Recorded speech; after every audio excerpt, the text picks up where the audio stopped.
Morning ngayon, ang ulam namin today ay patola. Nilagyan ko siya ng hipon at saka itlog at saka yung chicken na yan with black sauce and oyster sauce. Ayan po, at saka yung amin para sa amin ay isda. Ayan, nagisa po ko ng maraming bawang, sibuyas at luya. Ayan, sinangkutsa ko po dyan yung manok. Ayan, yung chicken na mahigit 1 kilo. Sinangkutsa ko po siya. Ayan, halo-halo lang siya. Parang stir fry ko lang siya. Ayan, taas. Ayan yung aking kawali. Naka-ready na para yan sa aking patola. Ayan, babalatan ko yung patola ko habang nakasalang yung aking chicken. Ayan mga beso, ganyan ako. Para na multitasking kasi tanghali na nga po ako nag-uumpisa ngayon. Nag-uumpisa po ako kasi ngayon is alas 5 na ako nag-uumpisang magluto. Kaya ayan mga besh. Dapat yan, alas 4:30, nag-i-start na ako magluto. Ayan ang buhay nanay, ayan. Halo-halo lang mga besh. Hanggang sa matuyo lang yung tubig niya. Yung tubig, yung katas ng manok. Kasi diba meron talagang tubig yung manok. Nagliliit nga po yung manok pagka niluluto Kasi parang, hindi ko malaman, parang maraming tubig talaga silang nilalagay dyan. Kaya pag naluto na talaga is konti na lang. Ayan yung aming pusa dito sa tindahan. Ayan mga besh. Ayan. Hanggang sa matuyuan lang talaga siya bago ko siya ilalagyan ng toyo at saka oyster sauce. Ang daming bawang yan at saka sibuyas at saka luya. Ayan, ganyan ako magluto sa umaga mga beshi. Buhay nanay, buhay lola, kailangan tapos na. After ko naman magluto niyaan mga beshi, maliligo na ako, mag-almusal na ako, tapos kailangan 7 o'clock nasa tindahan na naman ako. Katulad ngayon, nandito ako, linggo, maghapon ako. Ayan, lagyan ko na siya ng toyo. Tapos susunod ko niyan black sauce tsaka paminta.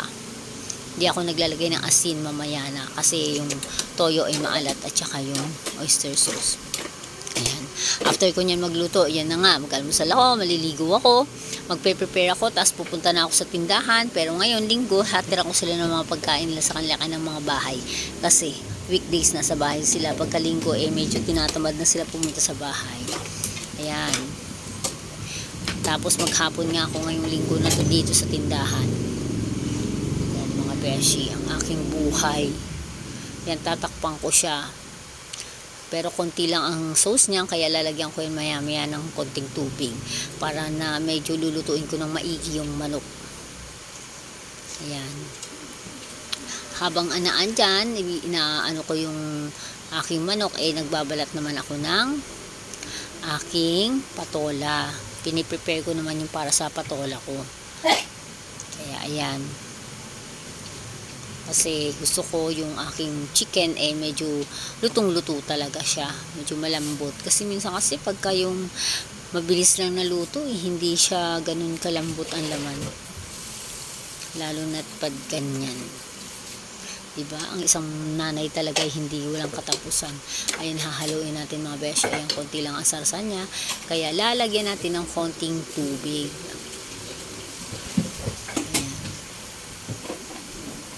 Hirap talaga magiging isang nanay mga besh.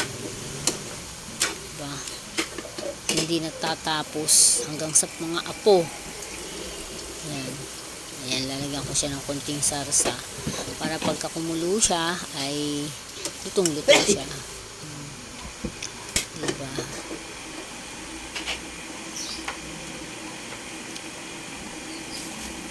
Ayan, prepare ko na yung aking lulutuin na patola. Kasi ang patola, napakadali lang yan. Igigisa mo lang yan sa bawang. Then after that, lalagay ko na yung hipon. Yung hipon naman saglitan lang yan. Hindi rin yan pinatatagal.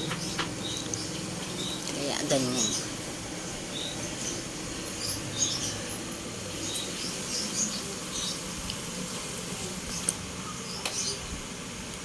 Yan ang aking buhay sa umaga. Pagka medyo matagal yung lulutuin, matagal magpalambot, kailangan alas 4 gising na ako para magpalambot ng mga lulutuin. Kaya lang ngayon kasi chicken, kaya sabi ko okay lang kahit na late kasi mas madali lang siya lutuin, at saka ang gulay ko madali lang din lutuin. Diba may sumingit mga besh. Ayan, magluluto siya ng kanyang isda. Ayan, magluluto yung asawa ko ng isda namin para sa amin. Ayan.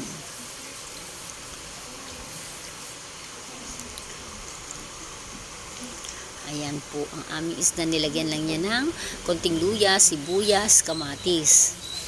Kasi ang lalagay niya dyan na isda ay sapsap. Ayan naman ang aking chicken. Mga beshi. Ayan mga besh, malapit na ako maluto. Ayan ang buhay.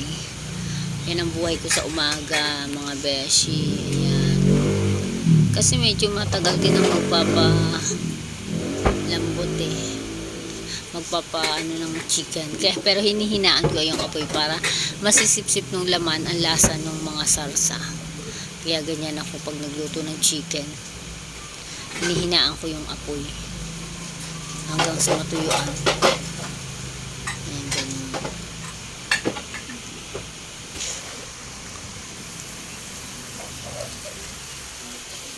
Ako, ang buhay ng nanay hanggang sa lola. Ayan. Ako'y nag-aalaga pa ako ng apo sa hapon. Ayan, meron na naman darating. Ayan, dito ako sa tindahan, may darating magbabayad ng paluwagan. Mga beshi, di ba? Putol-putol ako kasi may mga customer ako. Nandito po kasi ako sa tindahan habang ako'y nagbo-voice over. Kaya ganyan sa bahay, wala akong time. Kaya dito lang ako ang nagkaka-time kasi linggo nga po ngayon. Ayan na nga po, kulo na yung aming lalagyan ng isda. Kaya ayan, maglalagay na po ng isda ang aking Diyosawa. Ayan. Yan ay sap-sap. Actually, madali lang yan maluto. 5 minutes. Okay na yan. Kasi isda lang yan, lalagyan na niya yan. Konti-konti, konting asin, konting ano. Tapos yun lang, lalagyan lang namin ng dahon ng kamote kasi kami ay may talbos ng kamote na tanim. Kaya ayan, mga besh. Yan ang kainaman pag may mga gulay-gulay ka dyan sa bakuran mo, hindi mo na kailangan bumili. Ilalagay-lagay mo lang dyan sa mga isda-isda mo. Maganda na. Ayan. Tsaka isang kuluan lang yan, isda lang yan, madali lang maluto. Pinapabayaan ko siya, sumingit siya sa akin sumingit siya, luto din siya. Kasi sa ako pa magluluto. Kaya ayan.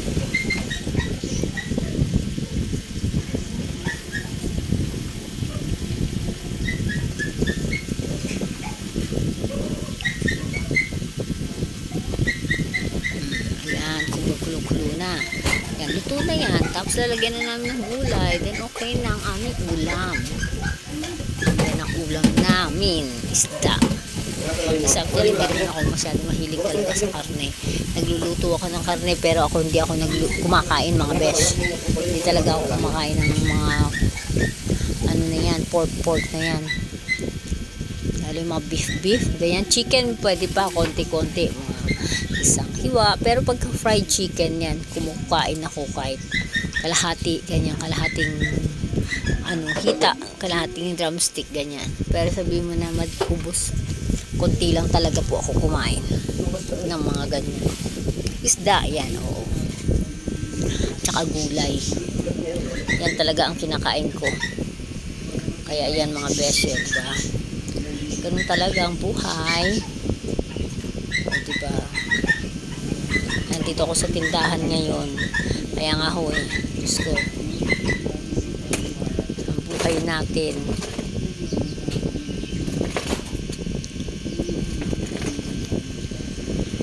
Yan. Alam mo, ang problema ko talaga araw-araw yung lulutuin ko. Hindi ko na naman alam ang lulutuin ko bukas. Ayan na naman, iisipin ko na naman. Ayan na. O, diba, luto na yung isda. Lalagyan na yan ng gulay. Ayan, mga beshi. Ayan. Ayan na, talbos ng kamote. Kumuha siya dun sa aming bakuran. Ayan. O, diba? Sarap. Tapos na yan. Luto na. Yan ang aming ulam. Yan ang aming almusal.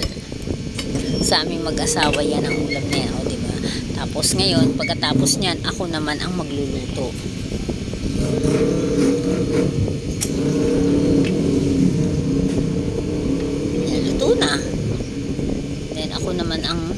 palit. Yan, magluluto naman ako ng aking patola. Ano yan? Besh, ako naman ang magluluto ngayon. Lulutuin ko na po ang aking patola, mga beshi. At saka patola at saka aking hipon. Ayan. O diba ang ingay dito sa tindahan? Kasi talagang sa labas yan, mga beshi. Ayan o. Ganyan. Ganyan talaga dito. Pero sarado pa yung ibang mga tindahan. Ako lang ang bukas at saka yung barber shop. At saka yung dun sa harapan. Ayan. Kasi medyo maulan-ulan ngayon eh. Ayan, naglalagay na ako dyan. Niluluto na ako, mga besh. Yan ay paborito namin kawali. Matagal na yan. Ang kawali na yan, siguro 10 years. Yung kawali ko na yan. Hindi ko pa nile-let go. O, diba? Yan, ganyan, mga besh. Magigisa ko lang yan dyan ng bawang. Ayan, bawang lang ilalagay natin, mga beshi. Tapos ilalagay na po natin ang hipon. Ayan, ang hipon. Ayan. Mekos-mekos lang yan, mga beshi. Ayan, mekos-mekos lang. Lagyan natin ng konti asin, tsaka bechin, minta, ganun lang. Ganyan. Diba? Lalagyan din natin siya.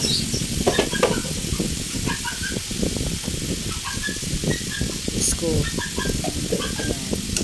Halo-halo lang. Then, ilalagay na natin yung ating patola kasi ang hipon ay madali lang yung maluto. Madali lang natin. Tapos lalagyan natin yan ng konting tubig. Ako kasi pag nagluto ng patola talagang mabilisan lang. Yan, lalagyan natin ng konting tubig. Konti lang kasi mag-water din yan. Magkakaroon din siya ng sariling tubig. Lalabas siya sa kagulay. Ayan yung aking chicken. Ayan, luto na yan. Maluluto na yan ang chicken ko. Malapit na. Yan na ang aking patola. Ayan, kumulo na siya. Konting halo-halo lang yan. Tsaka takpan ulit. Diba? Mabilis ako magluto. Actually, ang pagluluto talaga mabilis lang talaga yan. Kung marunong ka. Alam mo ang gagawin mo. Pero pag hindi mo alam ang gagawin mo, ay talagang matatagalan ka. Ganun po yun ang pagluluto. At saka ang pagluluto nasa technique lang yan. Depende sa'yo kung paano mo gagawin basta ang lasa masarap. Ganun yung pag-isa-gisa, ganun. Kasi iba sasabihin nila hindi sila marunong magluto. Hindi ho totoo yun. Tamad lang ho silang mag-isip. Ganun. O yan, lalagyan ko na siya ng itlog. Luto na po yan. Isang takip na lang yan. Kasi hindi naman kailangan yan anuhin eh. Patatagalin. Patola po kasi yan eh. Pag nag-iiba na yung kulay ng patola talaga luto na yan. Hindi ko kailangan i-overcook. Ayan, luto na din yung aking chicken. Tinikman ko na. Ayan. Diba? Lagyan ko na konting patis.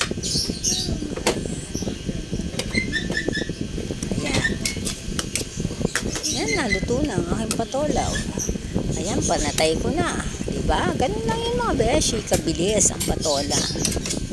Kasi hindi po pwedeng patagalin yan. Kasi may hipon. Tsaka dali-dali lang ang patola luto eh. Yan, gusto ko dyan sa chicken ko may sarsa. Kasi ang mga anak ko, yung mga apo ko kailangan ng sarsa. Gusto nila yung sarsa ng chicken.